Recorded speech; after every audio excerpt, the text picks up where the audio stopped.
نو عرض مې دا کول زما عزتمند چې رسول الله صلی الله علیه وسلم دغه کس واپس یو کس رالو هغه وی چې یا رسول الله زما پلار دی غزما مال کې زما د اجازت نه بغیر تصرف کوي ضرورت د بار مال اوچتای رسول الله صلی الله علیه وسلم بدا سے کول مبارک چې کله کبي یو کس یو مقدمه راړه یو قضیه به راړه یو جګړه بوا نو ترغه پورې به دی یو کستا جواب نه ورکولو تر سوچ به بل کس نو راغله او طریقه ممدغه ده د قضا او د فیصله نو رسول الله صلی الله علیه وسلم فرمایل چې د دې سړی پلار راولې کس پلار رالو پلار ته وی چې دی وی چې زما په مال کې بے تپوسا زما د پلار اوچتای نو پلار وی چې تاسو هغه وته چې یا رسول الله دنه تپوسو چې دا مال اوچتوم نو د خپل ځان نه او د دوه ترين دي دا غي نه علاوه زب بل څه خرج کوم هغه زنانه ذات ته هغه ضرورت ته خپل وسره سنشت او زه دغه وخت کې نشم غټلې نو خپل ذات باندې او پاغي باندې جبرئیل علیہ السلام وحی راړه وی چې یا رسول الله د دې سړی نه تاسو کا چې ستا په ځړ کې سړي تا ځړ کې چې ځان سره کومه خبرې کړې وي او تا په غوګونو نه وي اورېدلې اغلغونه بیان کا دا هغه شی دی چې قرآن کریم کې الله پاک فرمایي ان الله علیم بذات الصدور اللہ جل شانہ سینوں کے چھپے ہوئے بیدوں اور رازوں کو جانتا ہے اللہ جل شانہ تا پزړه کې چې پټه خبرې کومې سړې ساتي هغه د الله په علم کې دي الله تعالی غي پته نو دا جبرئیل علیہ السلام چې نبی کریم صلی الله علیه وسلم څخه رالو دا وته الله پاک ویلي دغه جبرئیل به وحی راړه ویدنه تاسو کدي بوډانا چې ته د کور نه راتلې ستا په ځړ کې سو نو هغه اشعار دي هغه علماء ذکر کړی دي علامه زاهبی رحمه الله ذکر کړی دي هغه اشعار هغه داسې سوي اشعار دي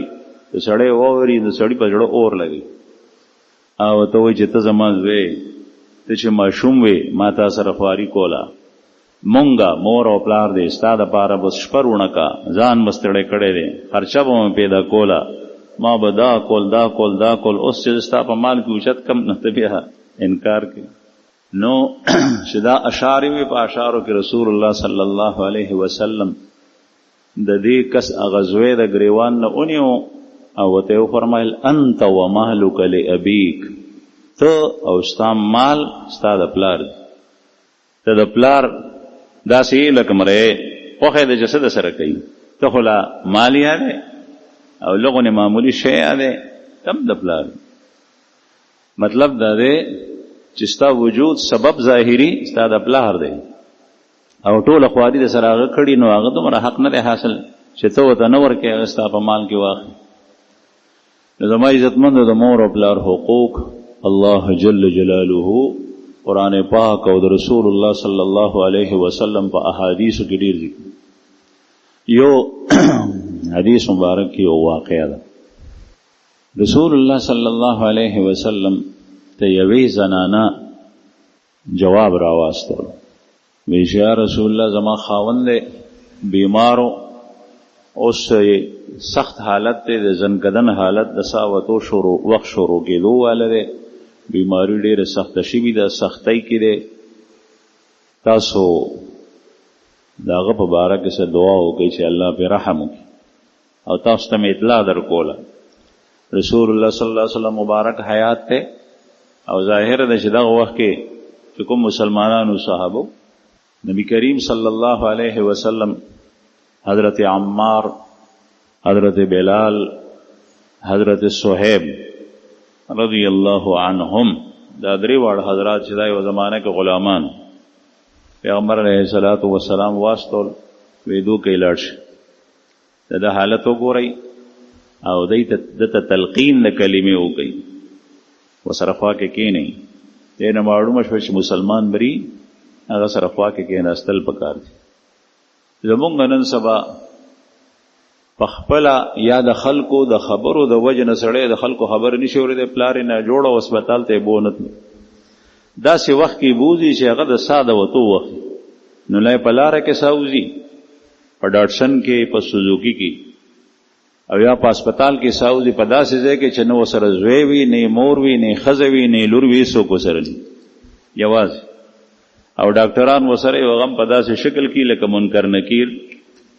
په دې حالت کې د هغه ساوځي، هغه ته به څه پکار دا ده مرګ خوش ته، مرګ نه خلاصې نشته چې پوه شي چې بیماري سخته ده، هغه ځای نه راوباسه، منځ کې کښېنو چې کومه طریقه د مسنون د رسول الله صلی الله علیه وسلم هغې څنګه فرمایل هغسې وکړه، تلقین د لا اله الا الله ورته وکړه، تلاوت ورسره وکړه. دا صحابه لاړل، دوی ورته لا اله الا الله وی او هغې په ژبه نه وی، مړي ته به دا نه وی چې وایه، بلکې هغه سره به رو رو وی چې د هغه په خوله باندې جاري شي، ځکه چې که وایه ورته وی او په هغه باندې سختي راغله او هغه وی چې نه ویم نو دا خطرناک حالت. نو دا درې واړه چې لاړل دی تنقیل کولو هغه مړي ته، هغه لا اله الا الله نه وی، دی حیران شو، مسلمان صحابي خوله یې نه چلیږي. رسول الله صلی الله علیه وسلم ته اطلاع راواستله چې یا رسول الله دغسې کیسه ده. نبی کریم صلی الله علیه وسلم وفرمایل چې د مور او پلار شته؟ وی چې یا رسول الله پلار یې نشته دی، مور یې شته. مور ته سوال جواب واستلو بوډۍ ته، ورته یې وی چې بوډۍ ته خپله راځې، تا نه یو تپوس کوم، رسول الله صلی الله علیه وسلم ظاهره د الله رسول اطاعت په هر چا باندې واجب دی، او کنا خپل نه راځي نو قرضی فی بیتک آتیکی، خپل کور کې کینا زه د څخه راځم. د الله رسول کې تواضع او عاجزي وه. هغه بوډۍ ته چې جواب لاړ نو هغې وی قربان د رسول الله صلی الله علیه وسلم نه زه خپله ځم. کونټي لاس کې راواغېسته په ټیټ ملا باندې راله، ورته وایي چې بوډۍ ستا د زوی د فلانکي څه حال؟ وی یا رسول الله ډېر ښه سړی، وضونه به یې کول، روژې به یې نیولې، خیراتونه او صدقې او زکاتونه یې ورکول، دا یې کول، دا یې کول، دا کول. وی ستا څه حال دی؟ مطلب دا دی چې د زوی په باره کې ته څه وی؟ هغه ورته وایي چې زه ترې خفه یم. وی ولې ترې خفه یې؟ وی ځکه ترې خفه یم چې خپلې ښځې ته او بچو ته به په ما باندې ترجیح ورکوله،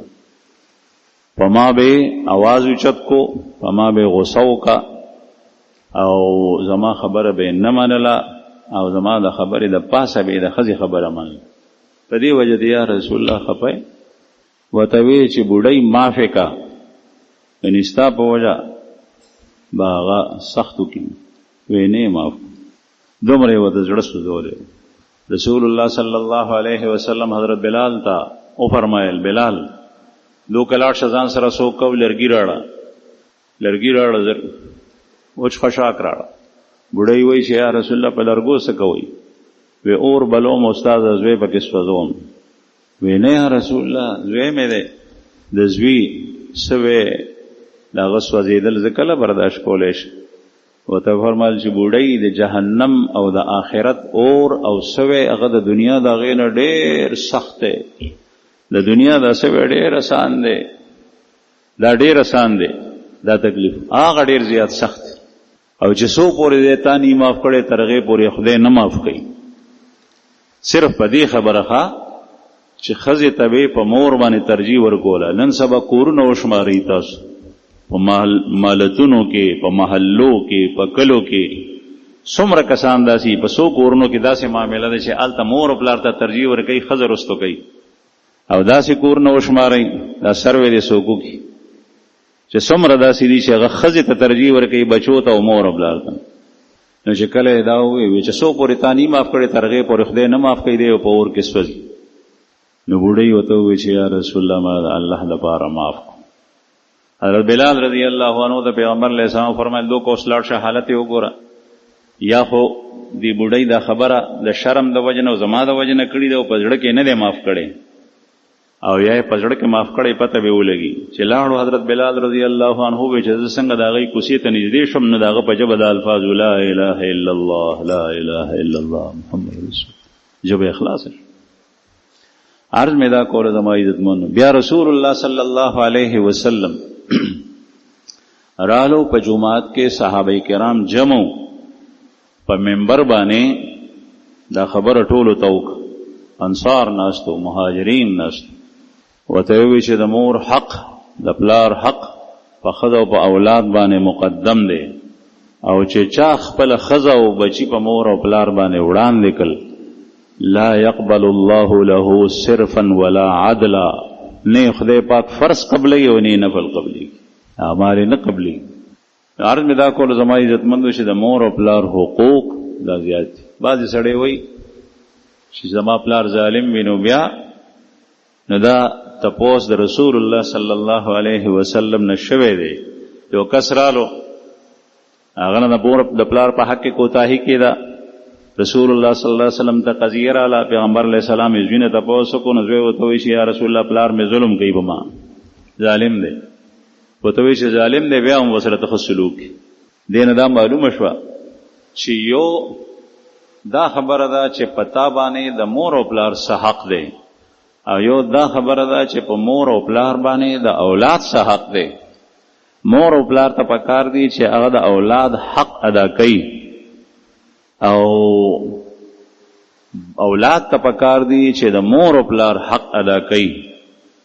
او دین معلومه شوه که مور او پلار ظالمانم وي، نو بیا به هم اولاد حق ادا کوي.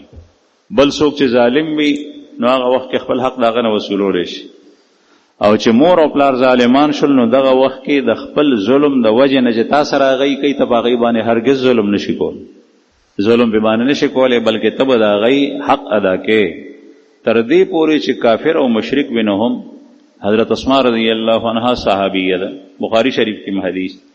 پیغمبر علیه الصلاۃ والسلام ته راله چې یا رسول الله کله کله مې مور ما کر راشي وهي مشرکه، او هغه کافره ده، هغه کافره ده، نو زه د هغې سره په کور کې ښه سلوک کولی شم، ست صحبت، خوراک څښاک، کینول، ځای ورکول، په کټ کې په بستر باندې سپې خورول، دا کولی شم، هغه کافره ده. رسول الله صلی الله علیه وسلم ورته وفرمایل چې او مور دې ده سره د کفر. د الله رسول فرمایي، قرآن پاک وایي وصاحبهما فی الدنیا معروفا واتبع سبیل من اناب. د دې نه مخکې آیت کې الله پاک فرمایي که مور او پلار تا ته د خدای د نافرمانۍ په باره کې امر کوي چې ته کفر اختیار کا، شرک اختیار کا، ګناه وکړه، نو دا خبره مه منه، فلا تطعهما، ګناه خبره مه منه. لیکن وصاحبهما فی الدنیا معروفا، دغه فاسق مور او پلار، فاجر مور او پلار، کافر مور او پلار، مشرک مور او پلار سره په دنیا کې بیا هم ښېګړه کو. وصاحبهما فی الدنیا معروفا، دنیا کې وسره خیر ښېګړه کو. د آخرت معامله د هغې د کفر معامله آخرت کې ده. حضرت سعد رضی الله عنه فرمایي چې زه مسلمان شم، مور مې په حالت د شرک کې وه، د مور مې ما سره ډېره مینه وه، زما د مور سره ډېره زیاته مینه وه. نو چې کله زه مسلمان شم نو مور مې ما نه مروره شوه، ما ته وایي چې بچی دا نوی دین پرېږده، د پلار نیکه طریقه دې ولې پرېښوه، هغه اختیار کړه. ما ورته وایي چې نه مورې، د الله رسول دی په حق دی، او الله یو دی، او زمونږ د مشران خو په بت پرستۍ کې مبتلا. مور ورته وایي چې ښه، زه به باس په دې سخته ګرمۍ کې سوري ته نه کښېنم، د چت د لاندې به نه کښېنم، د بوټي د لاندې به نه کښېنم، نور ته به کښېنم چې زه مړه شم، او خوراک څښاک به نه کوم، پرېږده چې مړه شم ستا د وجې نه. حضرت سعد رضی الله عنه وایي چې دا به نور ته راووته، نو وایي مونږ به دننه بوتله چې نه بتله، نو ما به ډنډولۍ که په غېږه کې مې اوچته که او به مې تله، او خوراک به بند کو، ټوله ورځ به څه خوړل څکل نه. زه به چې ته بهر تلم چې رابلم، ما ته وویلی شو چې څه شی نه دی خوړل، نو مې او په زور ما خوراک ورکولو. دا غاښونه به خپله کې جنګولي وي، نو ما به ورته غاښونه واسکل، خوله مې ورته وازه که، جامې په هغې کې مې ورته په زور خوراک نه نشته. په دې طریقه باندې د دې کافرې او د مشرکې مور سره خدمت کولو، هغې ځان وژلو. بیا وایي چې ما ورته وایي، حضرت سعد ورته وایي چې مورې که ستا 100 روحونه شي که نه، او یو روح دې وځي او په تا باندې دا تکلیف وي، د دې وجه به زه اسلام نه پرېږدم، ایمان نه پرېږدم. دا خوا خاطر جمع کا چې ستا دا خیال چې دا زوی مې دا دین پرېږدي، قطعا نه. بهر حال دې نه معلومیږي چې ظالم فاسق ګناهګار پلار د هغې خدمت کو، ګناه که ورسره تعاون مو کو، تا ته وایي چې دا ګناه وکړه هغه مو کو، په چا باندې د هغې د وجې نه زیاتې مو کو، غصب مو کو، غلا مو کو، قتل مو کو، چاته کنځلې مو کو، څوک وهمه. دا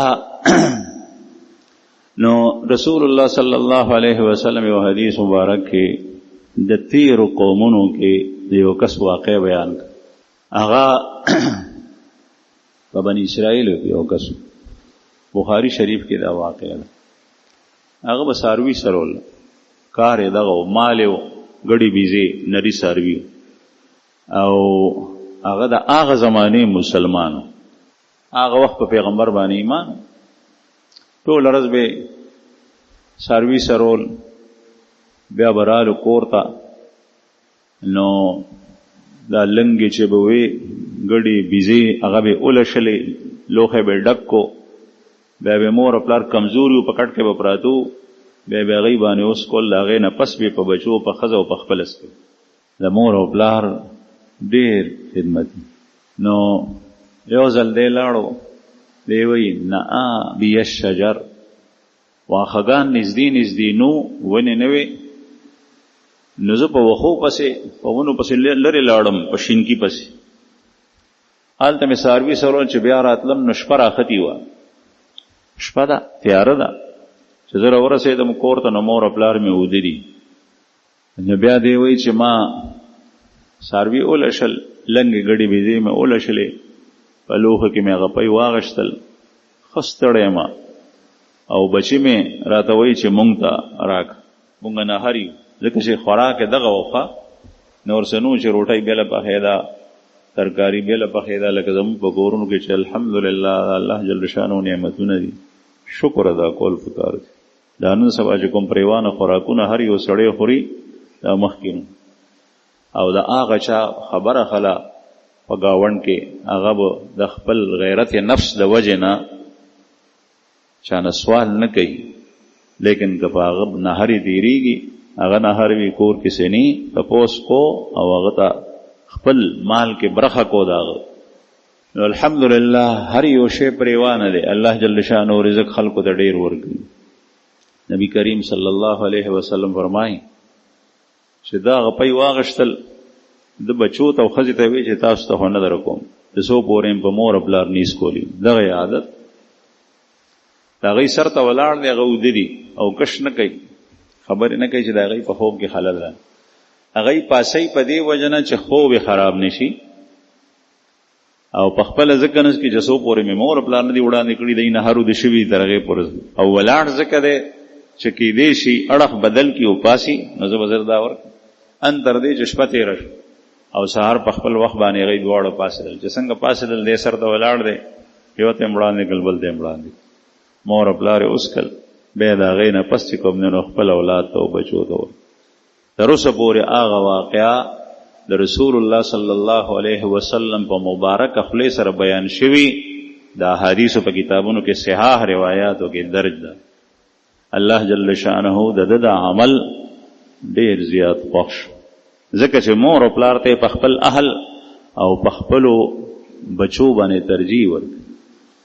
یو روایت کې راځي عبدالله ابن عمر صاحب خانه کعبې سره دی، طواف کوي یا ناست،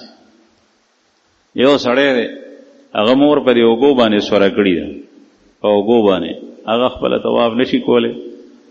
نو ده په اوږو سوره کړې ده او طواف یې کوي. نو عبدالله ابن عمر صاحب سره مخامخ شو، نو عبدالله ابن عمر صاحب ته وایي چې جازیتها صاحب، ما د خپلې مور حق ادا کو او کنه، یعنی په اوږه مې په طواف کې ګرځوله او دغسې په سعی کې هم ګرځوله، د دې مور حق مې ادا کو کنه. عبدالله ابن عمر صاحب ورته وایي چې نه، هغې باندې چې ستا د پیدا کېدو په وخت کې کوم دردونه تلل راتلل، یو چپه و پې راله، هغه به لاړه، بله به راله، هغه به لاړه، بله به راله، د هغې یوې چپې د درد مقابله هم تا نه ده کړې، ستا د عمل د هغې برابر هم نه دی. هغه نور خو لا پرېږده چې هغې په خېټه څومره زمانه ګرځولی، 9 میاشتې، بیا په هغې باندې دردونه راتلل، بیا د پیدا کېدو په وخت کې د هغې کیفیت چې کوم دی نو هغه د مرګ او د ژوند په کشمکش کې وي، ځان د حاله نه خبر، دومره سخت تکلیف وي. بیا د هغې نه پس هغه پی بچی ته ورکوي رضاعت، او د هغې سره سره دومره تکلیف او مشقت پورته کوي چې خپل خوب، خپل آرام، خپل یخني، خپل ګرمي دا یې هېروي چې بچی مې په تکلیف نشي. ورته وایي چې د هغې یوم نه برابري. ظاهره ده مور او پلار چې د بچي خدمت کوي نو هغه غرض دپاره نه کوي، هغه وایي یا الله دا بچی مې صحتمند کې روغې لوی کې چې بیماري جاړي ورته مور ورته جاړي، پلار یې خپوي، علاجونه خدمت یې کوي او د روغتیا دپاره یې کوي. او اولاد چې مور او پلار بوډاګان شي په کټ پروز نو خدمت یې کوي، خو تر مرګه پورې کوي چې کله ومري. یعنی که دا په ژبه نه وایي چاته، خو سوچ یې دی چې خدمت نه بیا له خلاصېږو چې کله وفات شي. ځکه دغه دعا کوي چې یا الله د عافیت ما دلته کې دنیا خلق دلته راغلي دي،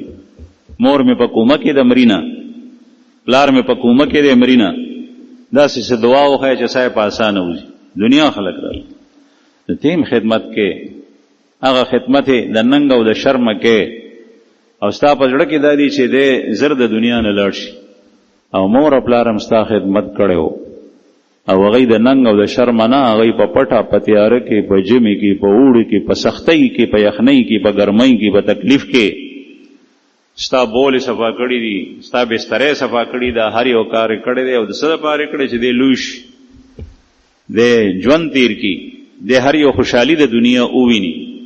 نو عبدالله ابن عمر رضی الله عنهما ورته وفرمایل چې نه، دا حق ته نشي ادا کول، البته دا کار دی ښه دی، دا کار دی ښه دی چې مور په اوږو ګرځې، د دې د خدای پاک اجر درکړي، لیکن بدل یې نشي کوزولی که ته دا وې چې زه به بدل کوزم. نو دلته قرآن کریم کې الله پاک د مور او پلار په باره کې فرمایي وقضا ربک الا تعبدوا الا ایاه، او ستا رب امر کوي او ستا رب ارشاد فرمایي، قضا فیصله یې کړې دی، یعنې خدای پاک امر کوي، حکم کوي تا ته الا تعبدوا الا ایاه، چې تاسو صرف او صرف د الله عبادت کوئ. وبالوالدین احسانا، دلته م حکم تړلی دی د مور او پلار د الله د حق سره، او د مور او پلار سره احسان کوو. د مور او پلار سره احسان دا دی چې خبره وکړې ویې منې، چې څه دنه وغواړي ورته ورکې، چې څه تکلیف وي بې تکلیف ترې لرې کړې، چې په کومه خبره خوشحالېږي هغه خبره وکړې، چې په کومه خبره خفه کېږي هغې خبرې نه ځان ساتي، هغه ورته نه کړي. د نور خلکو په مقابله کې د ټول نه زیات خیر مور او پلار ته رسي، د ټول نه زیات خوشحالي د مور او پلار غواړي. د هغې نه پس بیا الاقرب فالاقرب. یو سړی رالو ورته وی چې یا رسول الله قصور رانه شوی دی، څه وکړم، کفاره یې څه ده؟ وی مور دې شته، د هغې سره احسان وکړه. وی چې نه، وی ترور دې شته دی، وی د ترور سره احسان وکړه، چې ترور په منزله د مور وي.